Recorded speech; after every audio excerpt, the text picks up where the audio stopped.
গরমের স্বস্তির খোঁজে ডাবের চাহিদা তুঙ্গে। তালের শস্যের বাজার তুলনামূলক মন্দ তেলিয়ামুড়ায়। তীব্র গ্রীষ্মপ্রবাহ ও প্রচণ্ড দাবদাহে স্বস্তির খোঁজে তেলিয়ামুড়া বাজারে বেড়েছে ডাবের চাহিদা। প্রাকৃতিক ও স্বাস্থ্যকর পানীয় হিসেবে ডাব কিনতে প্রতিদিন ভিড় জমাচ্ছেন ক্রেতারা। তবে চাহিদার তুলনায় এবছর ডাবের সরবরাহ কিছুটা কম বলে জানিয়েছেন ব্যবসায়ীরা।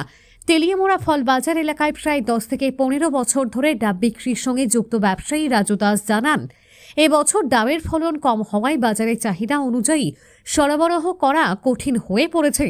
বর্তমানে প্রতি ডাব 30 টাকা থেকে শুরু করে আকার ও মান অনুযায়ী বিভিন্ন দামে বিক্রি হচ্ছে। অন্যদিকে বাজারে তালের শাঁস বিক্রি হলেও এর চাহিদা তুলনামূলকভাবে কম। বর্তমানে প্রতি তালের শাঁস 10 থেকে 30 টাকা দরে বিক্রি হচ্ছে।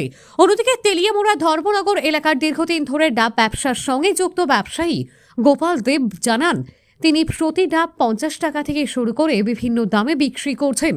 তার দাবি, বাজারে ডাবের চাহিদা যথেষ্ট থাকলেও সরবরাহে ঘাটতি দেখা দিয়েছে। এর অন্যতম কারণ হিসেবে তিনি উল্লেখ করেন, একাংশ জমির মালিক বিভিন্ন কারণে নারকেল গাছ কেটে ফেলছেন, ফলে আগের তুলনায় ডাবের উৎপাদন কমে গেছে এবং বাজারের চাহিদা পূরণ করা কঠিন হয়ে পড়ছে। তিনি আরও জানান, তালের শাঁসের চাহিদা এখন খুব একটা তৈরি হয়নি বাজারে। ব্যবসায়ীদের মতে প্রচণ্ড গরমে ডাবের চাহিদা আগামী দিনগুলোতে আরও বাড়তে পারে। তবে উৎপাদন বৃদ্ধি না হলে বাজারে সরবরাহ সংকট আরও প্রকট হওয়ার আশঙ্কা রয়েছে। ডাবের চাহিদা তো মোটামুটি আছে, ফলন তো কম আছে। ফলন কম কি মনে করতেছেন, কি কারণে এই বছর মানে ডাবের ফলনটা কম? বৃষ্টির কারণে ফলন কম, অতিরিক্ত ধরনের জন্য বেড়ে যায়। মানে চাহিদা অনুযায়ী যোগান আসেনি বাজারে, মানে মাল অ্যাভেলেবেল আসেনি না? মাল তো মোটামুটি অ্যাভেলেবেল আছে। কীরকম মানে দর রাখছেন আপনারা ডাবের? 30 টাকা, 40 টাকা, 60 টাকা।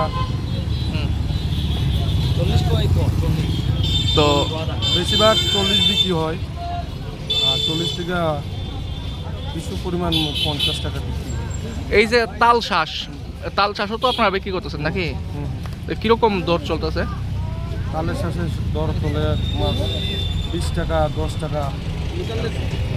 তো চাহিদা আসেনি তাল শাঁসের? আমরা মানুষ তো এখনো ভালো করে ওইটা খাওয়ার জন্য শিখিনি। এটা তো অনেক ভালো তালের শাঁসটা। অন্য এরিয়াতে তো যেমন আগরতলাতে ভালোই চলছে, কিন্তু ওই জায়গাতে তো মানুষ কম খায়, জানে না এটার জন্য কম খায়। তেলিয়ামুড়াতেও তালের শাঁস বিক্রি করা হয়। কী নাম আপনার? আমার নাম রাজু। কত বছর ধরে এসে আপনি ডাব আর তাল শাঁস বিক্রি করতেছেন? তালের শাঁস তো ইদারিং আজকে 6 বছর হইব, আর নারকেল ডাব তো মোটামুটি 15-16 বছর ধরে। এটা কোন এলাকা? এটা তেলিয়ামুড়া সবজি বাজারের সাইডে, মানে ফল বাজারের সামনে কাছে।